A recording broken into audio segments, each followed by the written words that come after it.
Introductory note. George Berkeley, Bishop of Cloyne, was born in the county of Kilkenny, Ireland, March 12, 1685. He was educated at Trinity College, Dublin, where he became acquainted with the writings of Locke, and grew enthusiastically interested in the new philosophy, as it was called, in contrast to the scholasticism which Trinity College had not yet officially discarded. When he was only 24 he published his essay Towards a New Theory of Vision, and in the next year his treatise concerning the principles of human knowledge, but being disappointed in the comparative neglect of his new ideas by the philosophers of the day, he proceeded to discuss both objections and answers in the dialogues between Hylas and Philonous published in 1713, and here reprinted.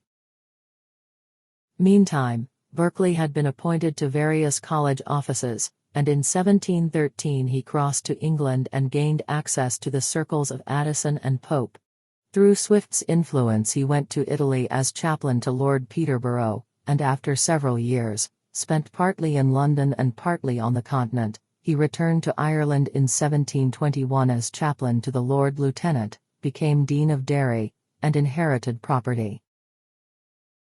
Berkeley had now become possessed with the idea of a great future for Christianity in America, planned a college in Bermuda, and, while the grants of money which he hoped for were in suspense, he crossed the Atlantic and spent the years 1728-31 in Rhode Island. Becoming hopeless of ever getting the required endowment for his college, he returned to England, published Alciphron, which he had written on his American farm, and retired to the bishopric of Cloyne, where he lived almost to the end of his life, practicing benevolence in his diocese and publishing The Virtues of Tarwater, a panacea in which he believed with characteristic enthusiasm. He died at Oxford, January 14, 1753.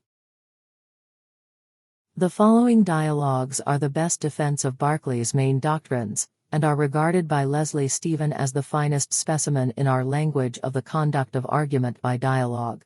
His chief editor, Fraser, calls them the gem of British metaphysical literature,